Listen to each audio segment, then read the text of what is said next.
안녕하세요. 하루필수 말씀 중전 하필 큐티 조종환입니다. 오늘 함께 나눌 하나님 말씀은 신명기 33장 1절에서 25절까지 말씀입니다.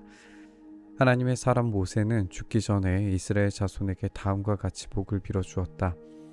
주님께서 시내 산에서 오르시고 세일산에서 해처럼 떠오르시고 바란산에서부터 당신의 백성을 비추신다.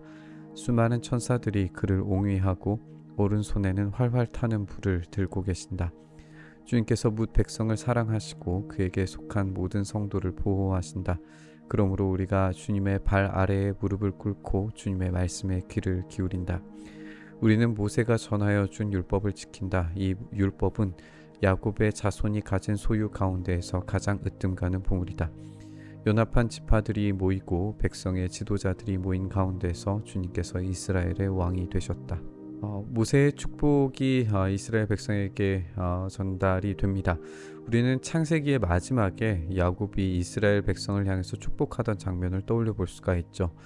창세기가 창조와 생명으로 시작했다가 마지막 부분에서 야곱의 축복 또 야곱과 요셉의 죽음으로 마무리 짓는 것이 굉장히 의미를 갖는다 이렇게 이해가 되는데 신명기 또한 마찬가지죠. 모세의 축복과 죽음으로 마무리되면서 이 모세 오경이 생명으로 시작했다가 죽음으로 맺는다라고 하는 지점에서 어떤 의도를 발견하게 되는 것 같아요. 제 아무리 강력한 리더십과 은혜와 축복의 말씀이 선언되어도 죽음은 피할 길이 없습니다.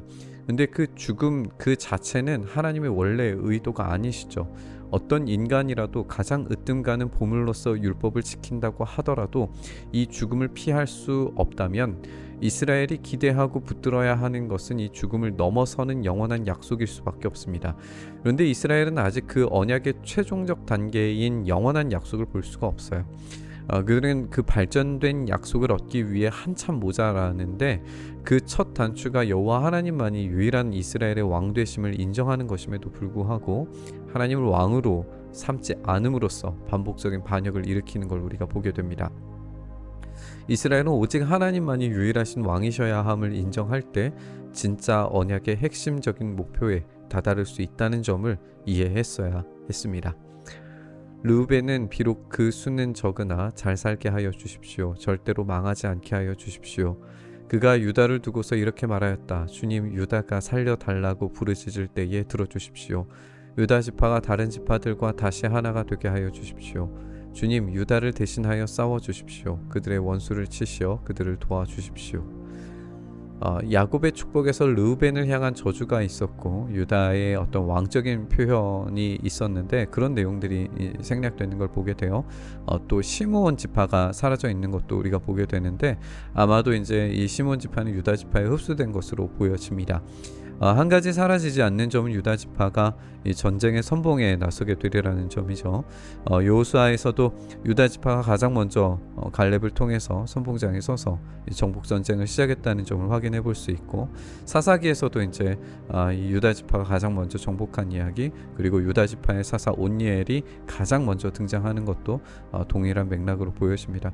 이렇게 유다가 이 전쟁에서 가장 선봉에서 핵심적인 역할을 한다라고 하는 것이 강조되는 걸 보게 됩니다. 이것이 지금 창세기에서 등장하는 라헬과 또 레아의 관계, 레아의 아들들로부터 시작해서 12지파가 언급되는 그 순서들을 그대로 따라가고 있다는 점 이것도 우리가 생각을 해볼 수 있을 것 같습니다. 레위 지파를 두고서 그는 이렇게 말하였다. 레위에게 주님의 둠밈을 주십시오. 주님의 경건한 사람에게 우림을 주십시오. 주님께서 이미 그를 마사에서 시험하시고 무리바 물가에서 그와 다투셨습니다. 그는 자기의 부모를 보고서도 그들을 모른다고 하였고 형제 자매를 외면하고 자식마다 모르는 채 하면서 주님의 계명에 순종하였으며 주님의 언약을 성실하게 지켰습니다. 그들은 주님의 백성 야곱에게 주님의 바른 길을 가르치며 이스라엘에게 주님의 율법을 가르치며 주님 앞에 향을 피워 올리고 주님의 제단에 번제 드리는 일을 계속하고 있습니다. 주님, 그들이 강해지도록 복을 베풀어 주시고 그들이 하는 모든 일을 기쁘게 받아 주십시오. 그들과 맞서는 자들의 허리를 꺾으시고 그들을 미워하는 자들을 다시는 일어나지 못하게 하여 주십시오. 레위 지파에 대한 야곱의 예언에서는 이 부정적인 언급들이 있었지만 여기에서는 그런 언급이 등장하지 않습니다. 오히려 레위 지파가 가지는 특별한 직무에 대한 축복과 또 그들의 성실함을 기억하셔서 제사장 지파로서의 역할에 힘과 복을 베풀어 달라는 기도를 우리가 읽게 됩니다. 하나님께서 열방 중에서 이스라엘을 특별히 선택하신 것처럼 이스라엘 중에서 레위를 특별히 선택하셨습니다. 레위 지파는 하나님의 선택과 인간의 헌신을 보여주는 하나의 예시적 그림으로 등장을 하게 되는 거죠. 그들의 강력한 헌신과 하나님께서 복 주심의 이런 큰 그림이 전체 이스라엘에게 하나의 본보기가 되어서 순종의 길로 나아가는데 동기부여가 될 수 있었을 겁니다. 베냐민 지파를 두고서 그는 이렇게 말하였다. 주님께서 사랑하시는 베냐민은 주님의 곁에서 안전하게 산다. 주님께서 베냐민을 온종일 지켜주신다. 베냐민은 주님의 등에 업혀서 산다. 요셉 지파를 두고서 그는 이렇게 말하였다. 주님께서 그들의 땅에 복을 내리실 것이다. 위에서는 하늘의 봄을 이슬이 내리고 아래에서는 지하의 샘물이 솟아오른다. 햇빛을 받아 익은 온갖 곡식과 달빛을 받아 자라나는 온갖 과실이 그들의 땅에 풍성할 것이다. 태고적 붙어 있는 언덕은 아주 좋은 과일로 뒤덮일 것이다. 불타는 떨기나무 가운데서 말씀하시는 주님, 선하신 주님께서 그들의 땅에 복을 베푸시니 그 땅이 온갖 좋은 산물로 가득할 것이다. 요셉이 그 형제 가운데 지도자였으니 이런 복을 요셉 지파가 받을 것이다. 그들은 첫 숫송아지와 같은 힘으로 황소의 뿔과 같은 위력으로 그 뿔로 만방을 들이받아 땅끝까지 휩쓸 것이니 이 에브라임의 자손은 만만이요 므낫세의 자손은 천천이다. 베냐민과 요셉은 라헬의 자녀들로 야곱이 가장 사랑한 아내의 자식들로 야곱에게도 아주 특별한 자녀들이었죠. 후에 베냐민은 유다 지파와 밀접한 관계를 가졌고 요셉은 북이스라엘의 핵심적인 지파로 발전하게 되면서 이 두 지파가 이렇게 나누어지는 것을 보게 됩니다. 요셉 지파가 받을 이 북쪽 땅은 실제로도 매우 비옥하고 풍요로운 땅들이 많아요. 그와 관련한 복들이 이어지는 것도 자연스럽게 읽혀집니다. 17절 말씀은 그들이 첫 숫송아지 황소의 뿔과 같은 위력으로 만방을 들이받아서 땅끝까지 휩쓸겠다 이렇게 예언이 되고 있는데 이 예언의 반향들이 우상숭배적인 이 황소의 뿔을 만드는 것으로 변질되는 것 또한 우리가 성경 역사에서 이 나중에 함께 발견하게 될 겁니다. 그렇다면 하나님께서 주신 이 놀라운 은혜와 축복을 이스라엘이 얼마나 많은 부분에서 변질시키고 왜곡시켰는가를 확인해보는 그런 예언으로도 우리가 확인을 해볼 수 있을 겁니다. 스불론 지파와 이사갈 지파를 두고서 그는 이렇게 말하였다. 스불론은 해상무역을 하여 번성하고 이사갈은 집에 재산을 쌓는다. 그들은 외국 사람을 그들의 산마을로 초청하여 거기서 의의 제사를 드린다. 바닷속에서 얻는 것으로 부자가 되고 바닷가 모래속에서도 감추어져 있는 보물을 취한다. 갓 지파를 두고서 그는 이렇게 말하였다. 갓 지파의 땅을 넓혀주신 하나님을 찬송하여라. 갓은 사자처럼 누웠다가 사로잡은 먹이의 팔과 머리를 찢는다. 그들은 가장 좋은 땅을 차지하였다. 한 지도자의 몫이 그들에게 배정되었다. 이스라엘의 지도자들이 함께 모였을 때에 그들은 주님의 공의를 지키고 율법에 복종하였다. 이어지는 지파들은 스불론과 이사갈 지파, 갓 지파입니다. 스불론과 이사갈은 그들의 해상무역으로 얻게 될 이익에 대한 축복을 받고 갓 지파는 강력한 힘으로 요단강 동쪽 지파임에도 불구하고 정복전쟁에 참여함으로써 하나님의 공의와 율법에 복종한 것에 대한 복을 누리게 될 것이라는 예언을 받게 됩니다. 이렇게 복을 누리는 것들에 대한 이야기가 쭉 이어지는데 이어지는 단 지파에서는 그런 복이 없다는 점도 우리가 좀 함께 주의 깊게 생각해 볼 수 있을 것 같아요. 단 지파를 두고서 그는 이렇게 말하였다. 단은 바산에서 뛰어나오는 사자 새끼와 같다. 납달리 지파를 두고서 그는 이렇게 말하였다. 은혜를 풍성히 받은 납달리야, 주님께서 주시는 복을 가득 받은 납달리야, 너희는 서쪽과 남쪽을 차지하고 살아라. 아셀 지파를 두고서 그는 이렇게 말하였다. 아셀 지파는 다른 어느 지파보다 복을 더 많이 받은 지파다. 그들은 형제에게서 귀여움을 받으며 그들의 땅은 올리브 나무로 가득 찬다. 쇠와 노수로 만든 문빗장으로 너희의 성문을 채웠으니 너희는 안전하게 산다.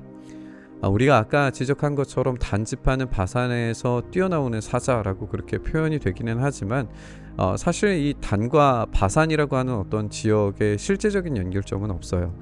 바산은 이 최북단의 지역인데 단지파는 최북단에 사실 없었습니다. 근데 그 지역의 이름에서 이제 단 지역이 발견이 되는데 여러 가지 이제 학설에서 이것들을 이제 설명하는 그런 방법들이 좀 다르기는 하지만 어쨌든 이 단지파가 이 바산 이것이 이제 뱀이라고 하는 우가리너와 이제 비슷한 유사성을 가지고 있고 이 바산이라고 하는 이 지역 자체가 이방의 우상을 섬기는 도시가 된 데에서 또 이제 창세기에 나오는 이 단지파가 독사와 연결되어져 있다는 점을 함께 연결을 해서 최북단에 어떤 있는 이 독사의 이미지가 단과 연결이 되는 것을 우리가 생각을 해볼 수가 있습니다. 이렇게 단지파만 거의 유일하게 이 복에 대한 내용이 없는데 우리가 요한계시록을 보면은 단지파가 빠져 있는 것을 보게 될 거예요. 그러니까 이 단지파가 가지는 어떤 이 음울한 이미지들, 이것이 이제 북쪽에 있는 어떤 우상숭배적인 행위와 연결되어져 있는 이미지들이 계속해서 연결되고 공유되고 있다는 것을 우리가 볼 수 있습니다. 어쨌든 이 본문만으로는 우리가 확인할 수 있는 것이 이렇게 어떤 최북단의 이 바산이라고 하는 지역에 단이 놓여짐으로써 이게 사자라고 표현이 되면서 최북단의 사자인 단과 최남단의 사자인 유다에 의해서 이스라엘 전체가 어떤 보호받는 이미지를 갖게 된다. 이 점만 이 복으로서 연결되고 있다라는 걸 우리가 확인해 볼 수 있습니다. 납달리와 아셀도 큰 복을 받고 있는데요. 이 풍성한 은혜를 받은 땅들은 강력한 안전을 보장받죠. 그래서 하나님의 복이 그들을 책임져 주시고 안전하게 지켜주시는 것을 경험할 것이다. 이렇게 연결이 됩니다. 이 놀라운 은혜와 복들이 이스라엘에게 온전히 제공이 되었는데 이스라엘은 그들 스스로의 선택에 의해서 이 은혜에 벗어나 살게 됩니다. 그리고 그 복을 잃어버리게 되죠. 사실 우리에게 제공된 이 놀라운 은혜에 합당한 삶을 사는 것도 마찬가지일 겁니다. 그 큰 은혜를 우리가 제공받았음에도 불구하고 합당한 삶을 살지 못한다면 얼마나 비극적인 일이 될까요? 오늘 그 은혜에 합당한 삶을 누리게 해달라고 그렇게 기도했으면 좋겠습니다. 그런데 그 은혜에 합당한 삶을 사는 데의 핵심적인 것은 우리가 5절에서도 확인해 볼 수 있는 것처럼 우리 하나님이 우리의 유일하신 왕이 되셨을 때에만 그 합당한 은혜의 삶을 살아갈 수가 있습니다. 그리고 그런 합당한 삶의 복종이 가능하게 됩니다. 오늘 우리의 삶에 오직 유일한 우리 주님 한 분만이 우리 인생의 주인 되심을 고백하면서 그 은혜를, 그 풍성한 은혜를, 그 안전을 간절히 사모하면서 우리 묵상의 자리로 나아가시죠. 주님, 우리에게 제공해 주신 그 은혜에 합당한 삶을 살기 위하여 주님께서 주시는 그 참된 주인 되심 앞에 우리가 온전히 복종하는 삶 살게 하여 주시옵소서. 우리의 모든 주권을 주님께 의지하며 주님께서 주시는 그 은혜에 합당하게 그것에 만족하며 살아갈 수 있도록 오늘의 삶을 붙잡아 주시옵소서. 그렇게 우리와 함께 하시길 소망하며 우리 주님 예수님 이름으로 기도드리옵나이다. 아멘.